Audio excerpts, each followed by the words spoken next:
What's going on, guys? This is Rob, and we are back with absolute Martian Manhunter, and yeah, it's amazing. So what this does is, as brutal as it sounds, this opens up with a homeless guy sleeping on the street who's immediately immolated, right? And we get this statement from John Jones where he says, even though he lived on the streets since he was 14, Big Al's last thought was, I want to go home. Now, one of the things to keep in mind about Martian Manhunter in the absolute universe is that it's different from what we're used to, right? Martian Manhunter in the main DC universe where he has telepathy, your traditional powers, and in, JLA 98, Superman admitted that Martian Manhunter was stronger than him. But outside of that, right, in the absolute universe, John Jones and Martian Manhunter are two distinctly different people, and we don't really know that much about Martian Manhunter. All we know is that it possessed John Jones and basically kept him from dying, and now operating as a detective, which that's what he was doing when he was shot and almost killed. He kind of goes through solving various crimes. But the color streams that you see emanating off of people, those are their thoughts combined with their emotions. But one of the things we saw in the last video is that the white Martians are emerging. And this is kind of giving us a much better understanding of that, because John Jones continues on and he says, Big Al had not had a home to go to in 20 years, but it's all he could think through the heat and the pain. I want to go home. And so the question's asked here, right? How many victims? It turns out it's 24. And it says how many perps? Also 24. And John asked the question, were they all killed at the same time? And that's where he's met, right? Where he's told it's a tragedy, right? And so again, that's where he kind of continues on. He says, gray clouds gather at the edges. You can almost make out the shapes of people if you squint. And that's where Manhunter chimes in, and he says, radiant and restrained grief, smudged, spectacular expressions of life. Eventually, everything goes up in smoke. And that's why I say they're two distinctly different people, because they all kind of have their internal monologue on what's going on, right? John Jones says they know the score, and that's where this guy here says it is weird. I'll give you that. I mean, 24 people setting 24 separate sleeping bums on fire at exactly the same time. Figured it was some kind of cult or something, but they claim they don't know each other and there's nothing saying different. And so the question is, why? And that's where Martian Manhunter says the same wrong question. You keep asking the wrong question. Now, again, a lot of what he says is kind of broken English because he's still figuring out the English language.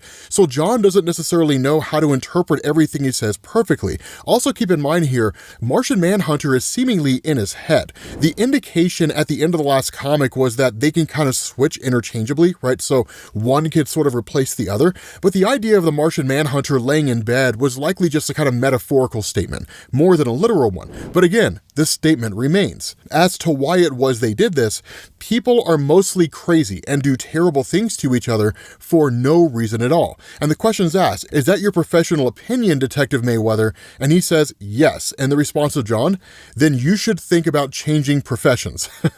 Now, because of the fact that John Jones has telepathy that comes with the abilities of the Martian Manhunter, he can hear the thoughts of other people. So he kind of knows what they're thinking. But a lot of what's manifesting here is, at least as far as the visual component, again, the colors of their thoughts, which usually are synonymous with their emotional state. Red being anger, green being more benign or calm, blue just being completely relaxed, maybe even a little hopeful. But John continues on here. He says, I really mean it. The job is leaching into him like asbestos, making soft things hard. If he keeps going this way, 6 years from now, his kids will find him beating his wife to death with a golf club in the garage. And he says, I know I sound crazy. I know that. But the Martian who lives in my head assures me that I'm not. Now, this is what's so wild here, is because this kind of toys with the idea of schizophrenia. And if we were not really given the whole plot with like the white Martian who's seemingly possessing people, at least that seemed to be the case, then this would really just be a story that would walk the lines, almost like the original Paul Jenkins and Jay Lee century, right? Like, is he crazy? Is he sane? Is he somewhere in between and he's just basically self-medicating with alcohol or drugs? It could be any number of things. And that's what makes the comic dynamic's so wonky. Such as it is, we kind of have an idea of what's going on here, right? It really is a Martian possessing John Jones, and then the white Martians are on their way. And that's where the Martian Manhunter even chimes in as John Jones is examining the crime scene, and he says, the emancipation of the immolated. Now that's going to come back, and that's a phrase that I want you to keep in the back of your head because it will become important at the end of this story. But again, Mayweather continues on. He says, I don't understand these people. Why don't they just go to the sunny side? At least there, they would be safe. And because of the fact that John Jones, through Martian Manhunter, can pick up on the residual thoughts of people even after they've passed away, almost like their thoughts sort of linger in the immediate vicinity, he kind of chimes in on what was going on with Big Al, offering a little more insight than he would traditionally know, where he says Big Al didn't like shelters. People were always messing with him there, making dark intimations, stealing his shoes while he slept. He liked his chances better on the street. And that's where Mayweather's like, I mean, do you know this guy? Because you're referring to him as Big Al. That's a nickname. A nickname is reserved for somebody that you know varying degrees better than like an acquaintance or something like that, right? Some variation of being a friend. And so at that point, you switch over to John Jones interviewing these various people and asking them different questions. And he says 24 individuals who claim not to know each other, but who, in perfect unison, burned 15 men, 6 women, and 3 children alive. None have criminal records. All of them had reasons. And that's what's kind of crazy, is because what we end up finding out here when he's interviewing these various people is that they actually all started to kind of hallucinate something. This woman says, I've never done anything like this before in my life. I just got the sudden urge. Another woman says, I had this flash that the homeless guy was my father. He used to come into my room at night and probably did terrible things. And again, that's where Martian Manhunter kind of chimes in with his broken English, right? He says, must move quickly, extinguish every ember, every spark. Pre-existing conditions, tragedy, isolation, genetic predispositions, trauma, proclivities, all of them being used like kindling. Every single one of these people are victims. Because what John Jones says is he says, some felt remorse, others didn't. The only thing they had in common was the cloud around their heads. Now again, because of the fact that Martian Manhunter allows John Jones to see things that he doesn't normally see, this all seems to indicate they are all under the influence of the White Martian, but we still don't quite know how far-reaching this goes. And so John continues on. He says, you know that little voice in the back of your head constantly telling you that the world is going to end? Mine is not just a voice. The best I can describe it is that it's somewhere between a color, a feeling, and a philosophy, but it's still getting the hang of language. And that's where you switch back over to Manhunter, and he says, mankind's last gasp, tragic and glorious, gaudy, gorgeous funeral march, civilization's closing, ceremonies beautiful to behold, gawkward, co-inefficient, imprecise. The things mean sounds and the sounds mean things, round and round. And that's what John Jones is referring to when he says Martian Manhunter is still getting the feel of language. He doesn't quite understand how the English language works, so he doesn't really know exactly what words to use to explain how he feels. And that's why John Jones says it's getting worried that I'm not getting its point across. So the walk from the driveway to the front door of my house becomes an incomprehensible alien apocalypse. It's literally all these multicolored beings destroying each other, eradicating each other. And what Martian Manhunter is really trying to illustrate here is effectively global civil war. But it's not like nation against nation. It's not a political civil war. It's every human being destroying every other human being. And he says, I should really see someone about all of this. And he even goes so far as to speak publicly here. He says, I get what's going to happen. You've made it very clear. What I don't get, what you won't explain, is why. Why does this white Martian want to destroy anything? What did we do to it? And the response of the Manhunter is really fascinating here because he says, the white Martian has decided on tragedy. I can make it no clear. And John asks the question, you can't or you won't? And the Manhunter says, I can't. Analogy, explain the criminal justice system to a sunflower seed. Make a paramecium understand prosperity. Lay out prisons to a pebble. Do you understand? You can't. And what it's really basically saying here is that I can explain to you what's happening, but the reality is you couldn't process it if I did.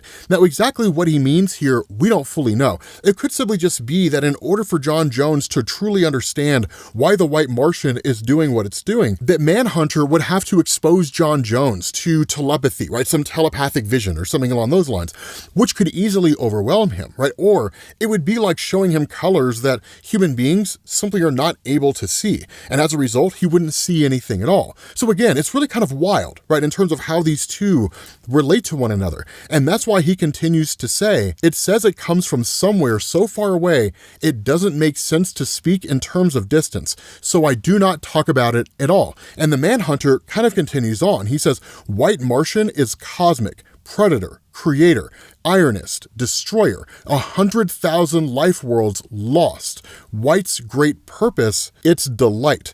Talk to Bridget, spend time with Tyler, breathe deep your life, John Jones, while you can. The White Martian has decided on tragedy. And so you end up switching over to this really beautiful moment. This is actually incredible and very thought-provoking, because what ends up happening is that John Jones says, I sit at home and the air is thick with the things we think, but do not say. And so he's on one side and his wife is on the other, right? Physically, this is designed to represent the distance between the two of them. It's a metaphorical representative of the fact that they've effectively drifted apart.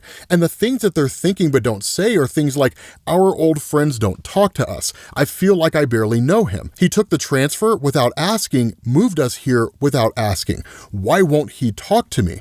If I leave, we can stay with my mother. What's ironic here is that most of these thoughts are his wife, Bridget. She's thinking all these various things, but she never really vocalizes any of them. And what makes this so ironic is that in a lot of ways, these are what are called bids. And for those of you guys who are unfamiliar with that, right, the whole Gottman Institute study of relationships for 30 years, in every relationship, an individual will initiate what's called a bid. So if your partner's like sitting on the couch and they look out the window and it's like, man, those birds are beautiful, that's a bid. They're trying to get you to look at the birds that they're looking at and then engage them in that particular moment. It's like if your girlfriend sits down and just huffs, right? Well, clearly she wants to talk about something, and I guess instead of using her words, she just does that instead. But the fact is, right, that everybody does this in some capacity. Friends, coworkers, people who are lovers.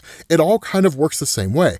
But when these bids are not acknowledged because a person is simply not paying attention, because the person's mind is drifting off to something else, if it happens enough times, it can start to create a rift. So much so that Gottman's actually predicted breakups and divorces 90-something% of the time based on missed bids. So it is really an important thing when it comes to that. But I say all that to say that John and his wife really are drifting apart, because with everything else that he's contending with right now, what he's not doing is extending an olive branch. He's not leaning into her and having that conversation with her. And so that's why he says, I open the window to let in some light and air. And then he almost starts to talk to her, but then he kind of has a flashback by way of Martian Manhunter, right? Memory of Special Agent Sutter's disappointing face saying, why'd you have to go and do it, kid? And so really it's just kind of like the idea that his job seemingly takes precedence over everything else. And so he just simply says, I'm going to go check on Tyler, and then leaves to go upstairs. Tyler's in his room. And in fact, this is an example of a bid where she says he's in his room. It's a way of her basically saying he's fine where he is. We could simply just talk, but without actually vocalizing that, and because he's simply just not really reading between the lines, ultimately it all goes missing. And so he ends up in Tyler's bedroom, but then his phone starts to ring, and the Martian Manhunter is like, you should take that. And that's when John picks it up. He gets a call. He's told from somebody something's happening, and he's like, I'm just stepping outside. And when he gets out to his street, the entirety of the city is engulfed in the abilities of the White Martian, meaning all these people are being influenced by it. And that's where the Manhunter says the emancipation of the immolated. And so again, Jones continues on. He says they call Middleton the city of second chances. And it can be. But a woman kind of comes walking up on him after this whole huge fire broke out, right? He says the woman in the stained nightgown is still in shock. Hard to imagine. all that she's lost. She lost her husband and her 3 children, right? They died in this fire. He says even now, the love she feels for her children hits like a blast furnace. You could incinerate diamonds with it. And he says strangers were burning down strangers' homes. People were burning down their own homes. A gang of kids burned their beloved playground down. And that's when he asks, how do you stop this? It's just random people setting random fires. But that's when Martian Manhunter chimes in and he says, no such thing as random, only misunderstood, which is a very profound statement when you think about it. And he says, open my eye, John. See, the inside is outside is all sides. See the implicate order of everything. Martian vision, the absolute perspective. What do you see now? And he says, I see home, not just mine, all of them, every home that ever was or will be anywhere on the planet. That's what it wants. That's what it's trying to burn down. Not any specific home or even all homes, but the idea of home. And that's where Manhunter says the place you go inside yourself, conceptstellation, home, safety, shelter. And so again, that's what's so cool about this, is because this really is Martian Manhunter providing telepathy and empathy to John Jones. And this is how he experiences it. It's a very realistic and artistic and a little exotic perspective on how these things work. Normally, whenever it comes to things like telepathy or something like that, it's literally just thought clouds. It's like some kind of a comic book text bubble. But by providing this really exotic artistic rendering of it, it becomes so incredible, because he says the Sunnyside Hotel is Middleton's largest homeless shelter. That's what the White Martian is going after. Specifically, that's what he's sending people after. And it's the smartest maneuver. If you're some kind of an alien and you're looking to conquer or destroy a world, you do not show up in your form and attack everybody, because even if only out of fear and nothing else, they will attack you, right? People attack what they do not understand. But if what you do is you turn the people into the enemy, you turn the people into the bad guys, you possess them, force them to operate against their own wills, and they destroy everything around them, then how do you contend with that, right? And so again, that's where John Jones picks up the phone, basically calls the cops and the fire department and is like, the Sunnyside Hotel, that's the target. Everybody needs to get down there. And he says they call it the Sunnyside Hotel so that when families have to leave their kids' homes, they can tell the kids they're going to the hotel, like it's a vacation resort instead of a desperate last one. And he says most are running from something: poverty, persecution, abuse, addiction, responsibilities, disaster, despair. They've all got a reason, and they're all different. Now, this is one of the other cool things too, is because the White Martian basically appears as people's individual vices, their worst fears, the things that construct the absolute worst aspects of them, if that's how they see themselves. So those individuals who are drug addicts, they wish they could escape the habit, they can't escape the habit, and they feel immense amounts of shame and self-deprecation because of that. That's how the White Martian appears to them. This kind of amorphous blob of like various drug tools and so on and so forth, right? A person who's experienced abuse in the past, the White Martian will manifest as that person. It's their worst fears given form. And so once you kind of scale back and you sort of look at what Dennis Camp is doing here, the White Martian literally represents every negative emotion and every negative experience that we as people have ever felt over the course of our lives. If your heart has been broken and you never came back from it, that's what the White Martian represents. If you suffered abuse when you were younger, that's what it represents. If you have experienced homelessness, right? If you have no real feeling of purpose in the world, all these different things, that's what the White Martian represents. It's beautifully handled. It's such a metaphorical comic. And so that's why John Jones says they're all basically desperate for the same thing: a chance. Racing through mullioned light,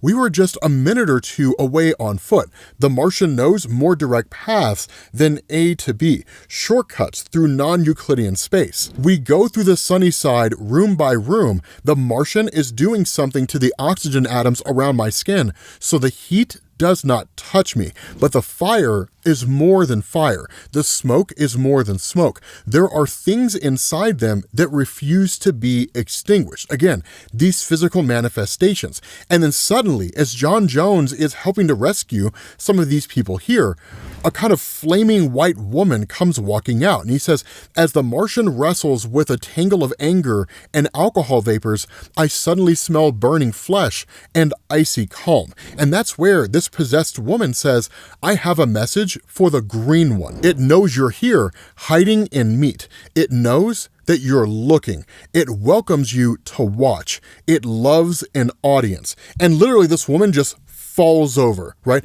But she does kind of offer a few more statements before she dies.